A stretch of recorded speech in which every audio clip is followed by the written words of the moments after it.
Rosas supera los conflictos y logra el reconocimiento internacional de una zona política autónoma en América del Sur.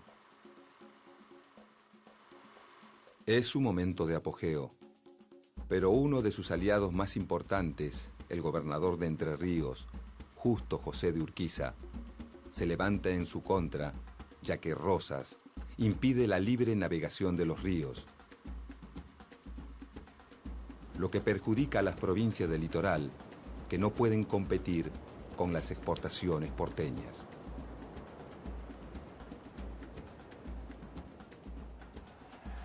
A Urquiza lo apoyan Corrientes, los opositores emigrados, los colorados uruguayos y Brasil.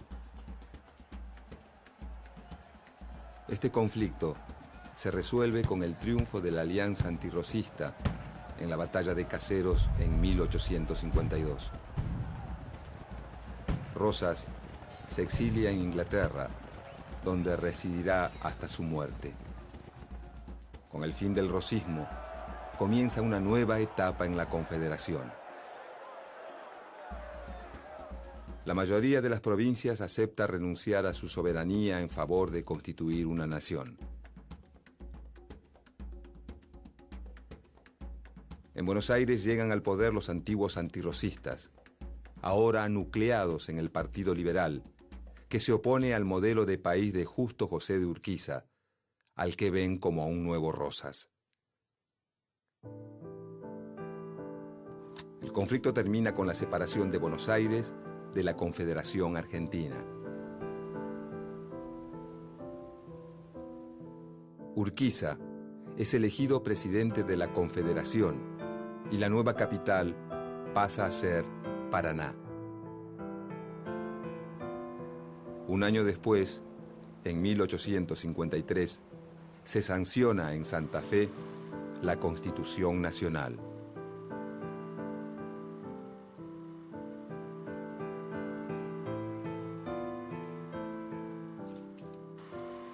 Buenos Aires no acuerda con una unión en la que no tenga privilegios, ni tampoco con entregar los beneficios de su rica aduana. Durante los 8 años en que permanece separada de la Confederación, Buenos Aires prospera gracias al aumento en sus exportaciones de lana y cuero. En cambio, la Confederación enfrenta grandes problemas económicos y muchos de sus dirigentes creen que no existe futuro sin Buenos Aires. La tensión va creciendo y en 1859 se desata la guerra. Las tropas de Urquiza triunfan en la batalla de Cepeda.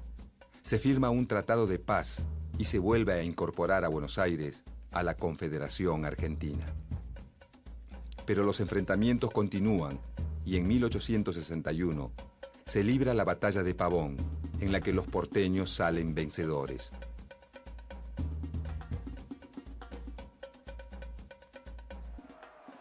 Su líder, Bartolomé Mitre, es elegido presidente.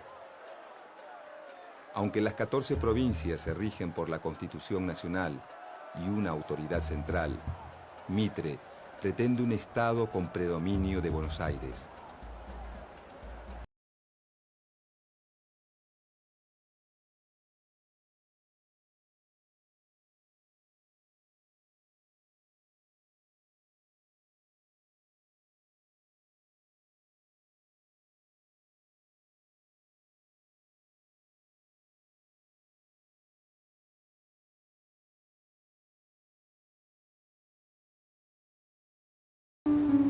Para principios de 1946, la República Argentina se encuentra en pleno clima de elecciones presidenciales. La realidad política del país muestra a un electorado polarizado. Bajo la denominación de Unión Democrática, se agrupan los partidos políticos tradicionales como la Unión Cívica Radical, el Partido Demócrata Progresista, el Partido Socialista, los conservadores y el Partido Comunista. Los candidatos de la Unión Democrática representados por la fórmula presidencial Tamborini y Mosca, buscan alinearse con las potencias vencedoras en la Segunda Guerra Mundial, presentándose ante la sociedad como los representantes de la democracia y el sistema liberal. La Unión Democrática trata de mostrar al gobierno militar de Edelmiro Julián Farrell y a la política de su candidato oficial, Juan Domingo Perón, como una versión local del fascismo europeo.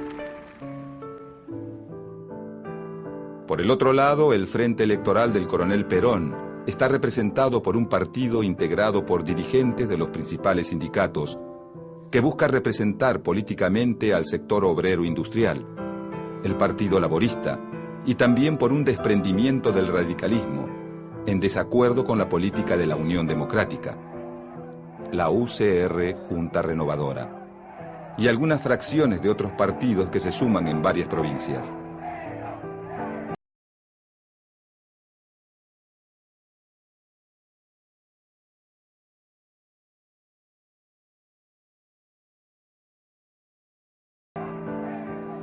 Este frente electoral persigue una política que promueva el desarrollo industrial y la instauración de un estado de bienestar, continuando la línea política nacionalista impulsada por el coronel Perón en sus épocas de secretario de Trabajo y Previsión del gobierno militar. En poco tiempo, la participación del salario de los trabajadores en el ingreso nacional pasa del 44% que tenía en 1943 a más del 53% llegado 1948. Para 1949, el salario real crece en un 62% con respecto a las cifras de 1945, permitiendo que los sectores de menores recursos aumenten el consumo de bienes y servicios relacionados con el bienestar.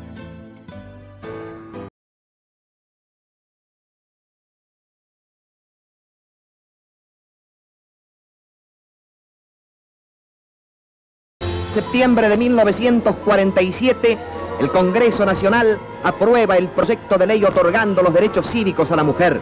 La señora Eva Perón, única gestora del voto femenino, materializó el sueño de la mujer argentina, otorgándole igualdad de derechos civiles con el hombre como corresponde a una democracia avanzada. Recibo en este instante de manos del Gobierno de la Nación la ley que consagra nuestros derechos cívicos y la recibo ante vosotras con la certeza de que lo hago en nombre y representación de todas las mujeres argentinas.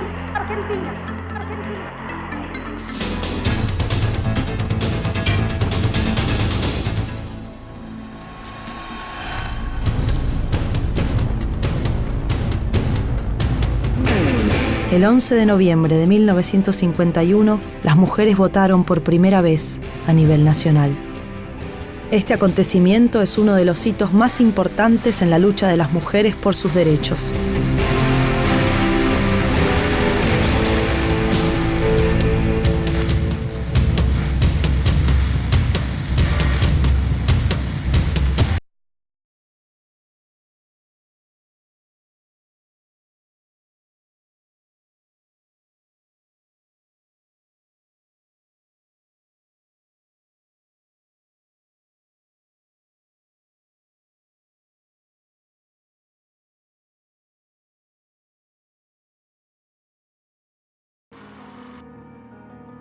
Por su parte, el sector castrense redobla la ofensiva. El 16 de septiembre de 1955, un grupo de oficiales opositores a Perón toma las principales guarniciones militares de Córdoba, Mendoza y Bahía Blanca. Los militares sublevados avanzan sobre los más importantes centros urbanos, poniendo en jaque al gobierno.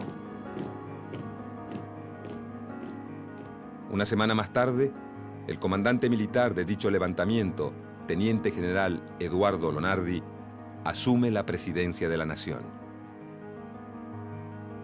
En su discurso de asunción, Lonardi hace suya una frase del general Urquiza, pronunciada 100 años atrás luego de su triunfo en la batalla de Caseros: ni vencedores, ni vencidos. Mientras un nuevo gobierno militar asume el poder en la República Argentina, Perón, que ha logrado escapar de la furia de sus opositores, solicita asilo político en la Embajada de Paraguay. De esta manera, Juan Domingo Perón inicia un largo exilio que lo aleja del país por muchos años, aunque su figura, en ningún momento, deja de ser uno de los ejes centrales de la política nacional. En septiembre de 1955, se inicia en el país una dictadura militar que se da a conocer como Revolución Libertadora. Entre los sectores de las Fuerzas Armadas que integran el nuevo gobierno, se distinguen dos líneas políticas muy claras.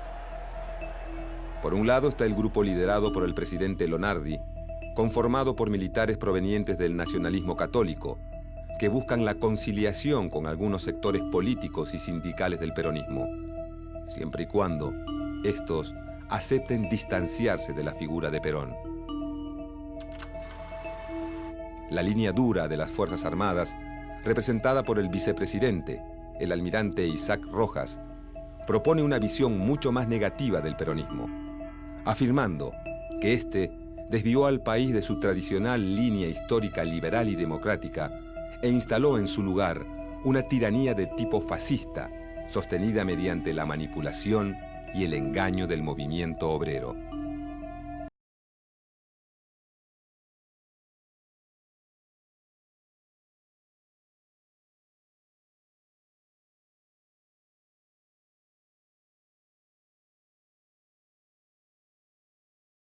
Finalmente, el 23 de septiembre de 1973, la fórmula Perón-Perón triunfa en las elecciones con el 62% de los votos.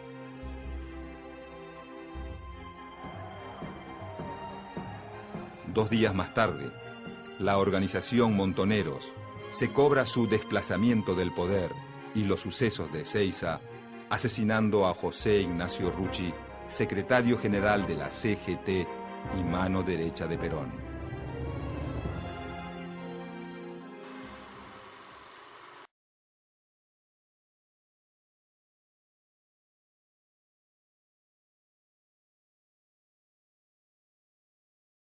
Pero la crisis económica no es la peor noticia de 1974. El 1 de julio, a los 78 años de edad, Perón muere. Ante la desaparición del viejo líder, el peronismo y el país olvidan por unos pocos días sus diferencias. Militantes revolucionarios y dirigentes ortodoxos hacen fila frente al Congreso para verlo por última vez.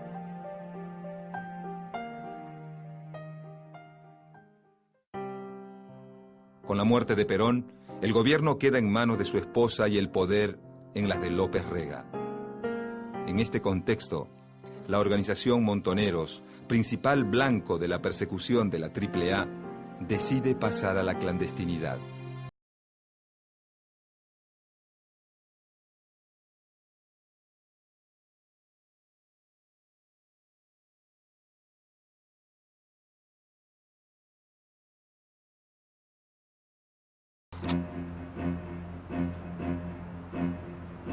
En la madrugada del 24 de marzo de 1976, tanques y tropas del ejército ocupan el casco céntrico de la capital federal. Un nuevo golpe militar hace su entrada en la historia argentina. La población civil recibe la noticia sin mayores sobresaltos. La crisis económica y la violencia política venían poniendo en jaque al gobierno de Isabel Perón, y la intervención militar era un final largamente anunciado. Los comandantes del golpe toman el poder con una clara misión: eliminar toda forma de participación popular que se oponga al proyecto político de las Fuerzas Armadas. Un plan que incluye fuertes reformas políticas, económicas y sociales. Para llevarlo a cabo, el nuevo régimen profundiza en los mecanismos represivos puestos en marcha durante el gobierno anterior, con la AAA y el Operativo Independencia, y lanza en todo el país una campaña de acción psicológica basada en el miedo y la censura.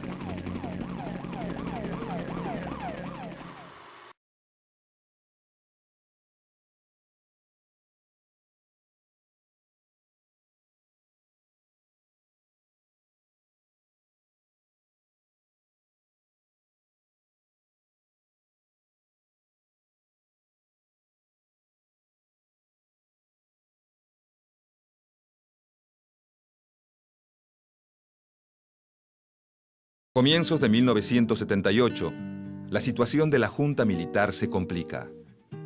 A la falta de consenso entre las tres armas, se suman las presiones externas. Inesperadamente, un antiguo aliado de la dictadura cambia su posición. Desde 1977 gobierna Estados Unidos James Carter, miembro del Partido Demócrata, conocido por su ferviente defensa de los derechos humanos. Carter comienza a exigir al gobierno de Videla que regularice la situación de los desaparecidos. Como herramienta de presión, decreta un embargo de armas y la reducción de créditos a la Argentina. A la ofensiva del presidente Carter se suman los reclamos de distintos organismos internacionales, como las Naciones Unidas, la Organización de Estados Americanos, Amnistía Internacional y la Asociación Internacional de Juristas Católicos. Al mismo tiempo, varios miembros del movimiento por los derechos humanos recorren el mundo, denunciando el terror que se vive en los centros clandestinos de detención y presentando listados con el nombre, apellido e historia de miles de desaparecidos.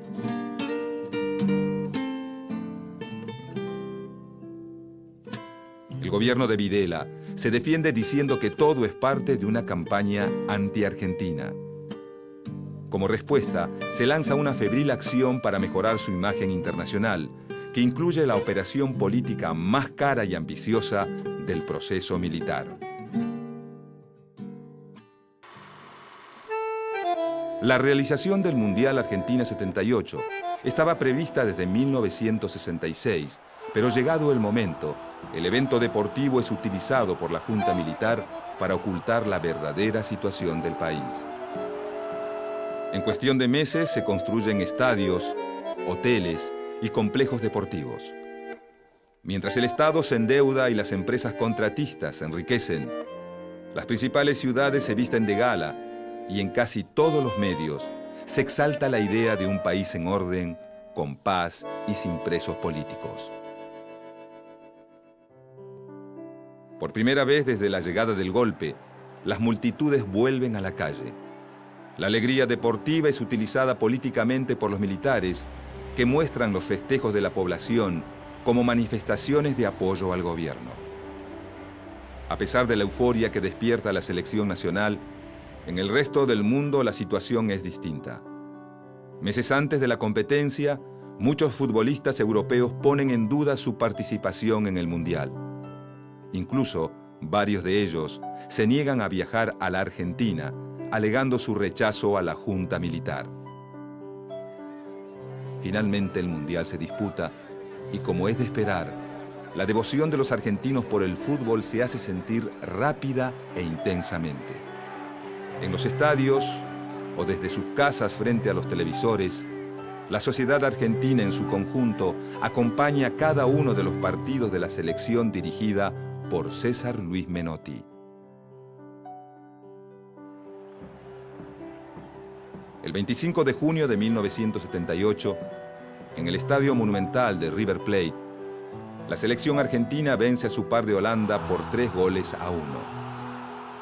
La alegría popular estalla. Por unas pocas horas el miedo y la frustración se diluyen y miles de argentinos salen a festejar a las calles. El país entero ve como el gran capitán Daniel Passarella levanta el trofeo más ansiado por los argentinos. Mientras tanto, a muy pocas cuadras de allí, en la Escuela de Mecánica de la Armada, el terror continúa.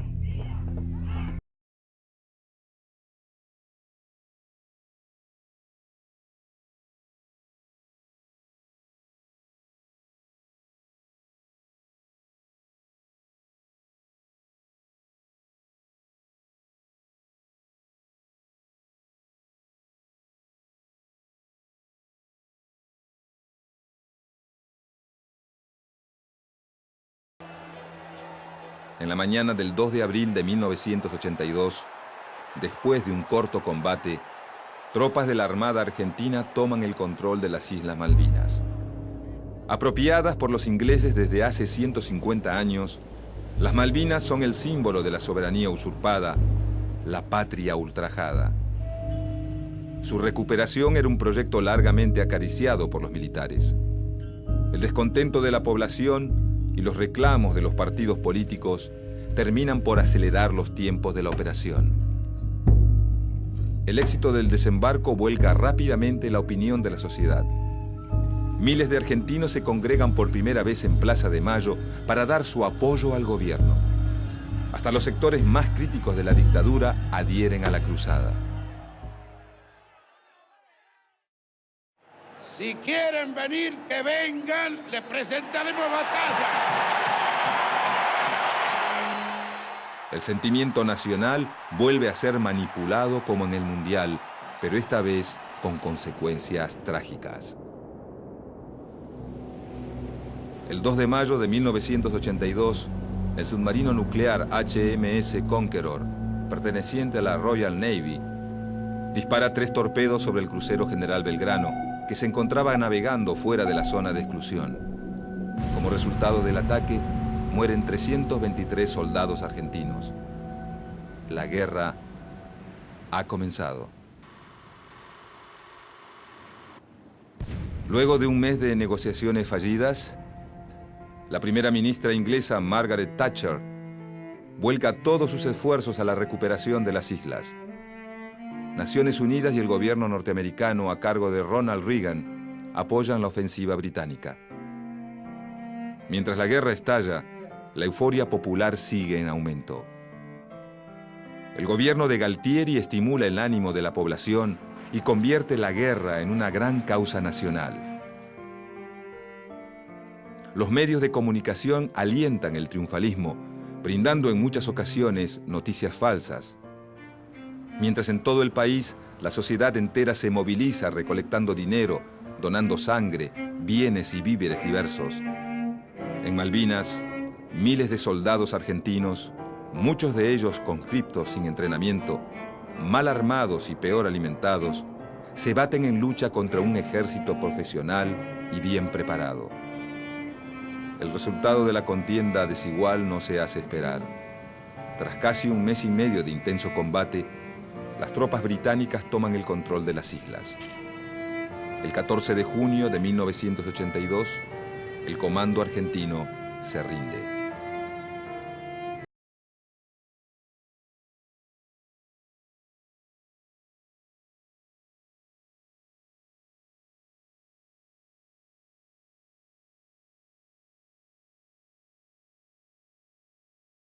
En 1983.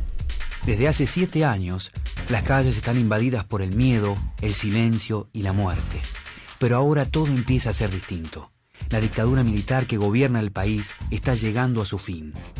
Desde comienzos de año, las paredes pintadas con consignas políticas, los afiches con los rostros de los candidatos y los actos multitudinarios dan la sensación de que una nueva etapa está por comenzar. El retorno a la democracia está cada vez más cerca. La gente vive con gran entusiasmo el nuevo momento político y se vuelca a participar activamente en la campaña electoral. Y asegurar los beneficios de la libertad para nosotros, para nuestra posteridad y para todos los hombres del mundo que deseen habitar el suelo argentino. El domingo 30 de octubre, desde muy temprano, las escuelas abren sus puertas para recibir a miles de argentinos que van a elegir a su futuro representante. Todos quieren ser parte de un día histórico. Los resultados de la votación dan el triunfo a la Unión Cívica Radical y consagran a Ricardo Raúl Alfonsín como nuevo presidente de la nación.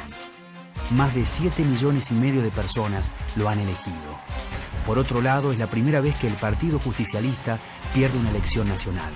Pero más allá de los resultados electorales, la recuperación de la democracia produce una alegría inocultable. Un mes después, el 10 de diciembre, Día Internacional de los Derechos Humanos, Alfonsín asume la presidencia. Desempeñar con lealtad y patriotismo el cargo de presidente de la Nación. Mientras jura en el Congreso de la Nación ante los nuevos diputados y senadores, miles de personas esperan afuera el paso del automóvil que lo conducirá a la Casa de Gobierno. Al mismo tiempo, en la Plaza de Mayo, una multitud se congrega con cientos de banderas argentinas esperando al nuevo mandatario. Minutos después, desde el balcón del Cabildo y ante la plaza colmada de gente, Alfonsín declama el preámbulo de la Constitución Nacional. Todo un símbolo de la democracia recuperada. Desde entonces, los miedos del pasado reciente empiezan a disiparse y en las calles de todo el país se respira un aire de libertad.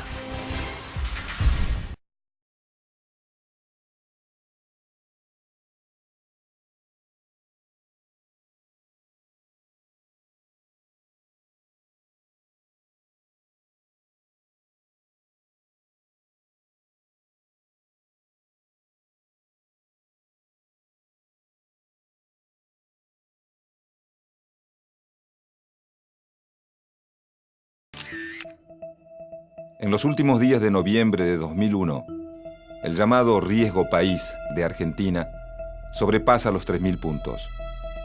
Luego de más de 3 años de recesión, los capitales financieros huyen masivamente del país y miles de ciudadanos comunes corren a los bancos para salvar sus ahorros. El 1 de diciembre, el ministro de Economía, Domingo Felipe Cavallo, mediante un decreto, prohíbe a los ahorristas retirar el grueso de sus depósitos bancarios. Nace el corralito. Hasta 250 pesos puede retirar en efectivo cada semana, es decir, en billetes y monedas. La tensión social aumenta. El Fondo Monetario Internacional corta la entrega de divisas a Argentina y mientras los ahorristas se amontonan en las puertas de los bancos, los grandes capitales se siguen fugando del país. En pocos días el efectivo desaparece de las calles. La pequeña industria, el comercio y las economías informales colapsan. La crisis de la clase media se suma a la de los sectores más pobres. Ambos sufren además desde largo tiempo el problema de la desocupación.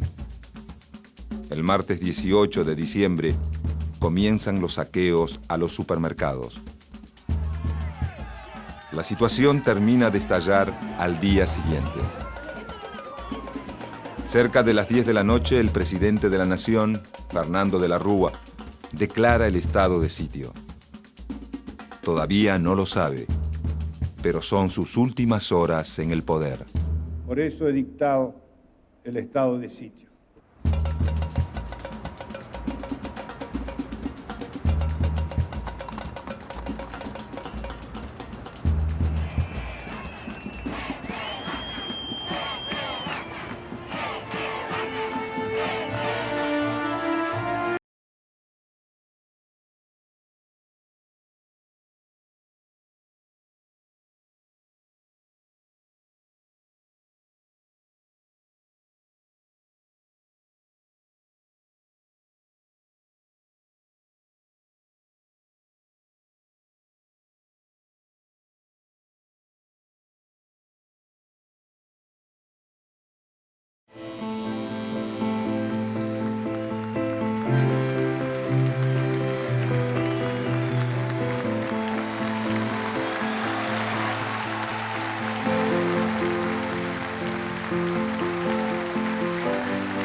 Yo, Cristina Fernández de Kirchner, juro por Dios, la patria y sobre los santos evangelios desempeñar con lealtad y patriotismo el cargo de Presidenta de la Nación y observar y hacer observar fielmente la Constitución de la Nación Argentina.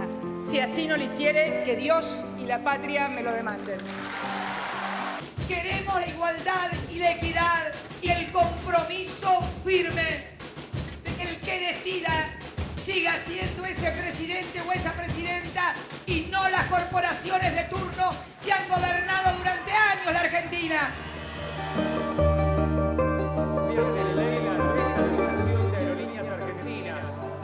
Yo quiero agradecer la presencia de todos ustedes y dar un voto de confianza para que juntos podamos volver a decir todos somos Aerolíneas Argentinas. Muchas gracias. Aquel relato que inundó nuestras vidas se ha desmoronado estrepitosamente. Pero allí están los estados para hacerse cargo finalmente de políticas que ha sido la base de todo sistema previsional hoy en el mundo. La base de la solidaridad. El que perciba la asignación familiar cuando consiga trabajo sigue percibiendo esa asignación familiar, por lo cual además es absolutamente complementaria de nuestro proyecto, que es lograr trabajo decente para todos los argentinos. Necesitamos entonces una garantía de que todo el mundo pueda expresarse y pueda acceder a toda la información.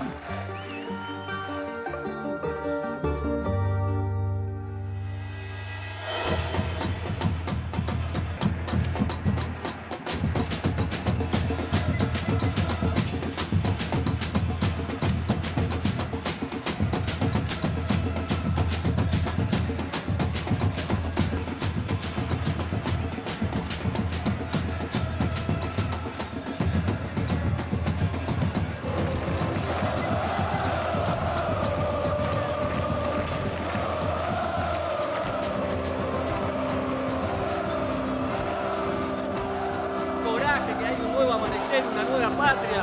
Demostrémosle a todos. No dejemos a la presidenta sola en esa batalla. La tienen que acompañar todos ustedes.